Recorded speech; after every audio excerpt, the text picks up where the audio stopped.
সুনামগঞ্জে বোরো ধান নিয়ে ব্যস্ত সময় কাটাচ্ছেন কৃষকরা। চলতি বছর বাম্পার ফলন হওয়ায় হাসি ফুটেছে কৃষকের মুখে। এরই মধ্যে ধান কাটা, মাড়াই ও শুকানোর কাজ শুরু হয়ে গেছে।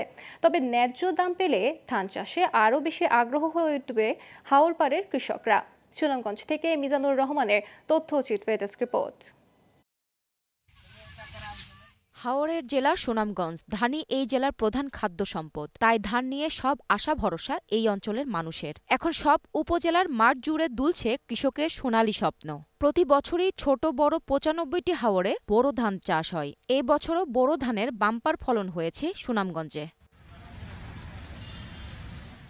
এবছর লাখো শ্রমিক সহ ৮০০ কম্বাইন হারভেস্টর দিয়ে ধান কাটা হচ্ছে হাওরে।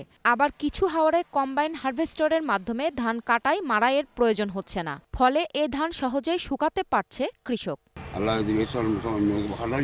আরম্ভ করছি, মোটামুটি সব কিছু ভালো হয়েছে।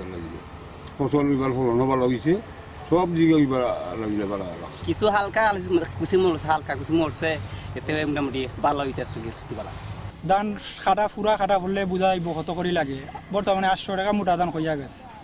সোনার বৈশাখী সুন্দর মতো যদি খাটাইতে পারি আল্লাহর রহমতে, তো বৈশাখী সুন্দরই তুলতে হইব।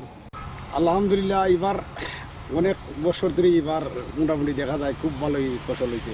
বড় ধানের ফসল বেশি আমরা এলাকাত। মেশিন দিয়ে কাটাইলাম ২০০০ টাকা কেয়ার ধান ফসল আল্লাহ দিলে দেখা যায় ভালোই আছে।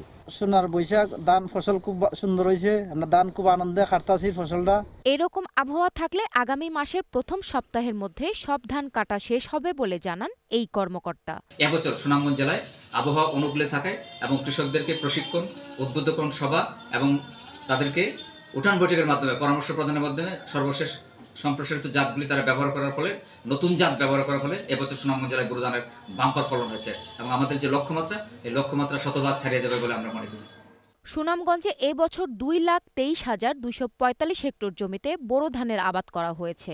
আর উৎপাদনের লক্ষ্যমাত্রা ১৩,৭০,২০০ metric ton. Global television news desk.